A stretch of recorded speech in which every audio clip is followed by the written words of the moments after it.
একটা tone up cream যে কতটা সুন্দর করে ফেলতে পারে স্কিনকে, এটা ব্যবহার করলে আপনারা বুঝবেন।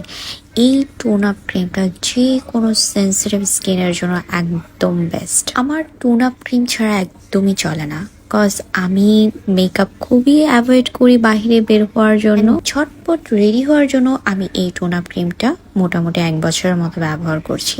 এত পরিমাণে বেস্ট, ট্রাস্ট মি, এটা আপনারা একবার হলেও ব্যবহার করে দেখবেন। স্কিনে আলাদা টাইপের একটা গ্লোয়িং লুক এনে দেয়, পাশাপাশি ব্রাইটনেস তো থাকি, এত সুন্দর স্মুথ করে ফেলে স্কিনটাকে, কেউ বুঝবেই না আপনি ফেসে কোনো কিছু ব্যবহার করেছেন। জাস্ট আপনার ফেসের দিকে তাকিয়ে থাকবে মানুষ। আমি হাতে একটু সোয়াচ করছি, দেখেন কত সুন্দরভাবে তফাৎটা বোঝা যাচ্ছে। স্কিনের যে কোনো দাগ, পিগমেন্টেশন দূর করার জন্য এখানে নিয়াসিনামাইড ইনগ্রেডিয়েন্ট আছে। স্কিনকে গ্লোয়িং করার জন্য, টান টান করার জন্য এখানে রাইসের বিন আছে। এছাড়া প্রচুর পরিমাণে ভিটামিন তো অ্যাড আছেই।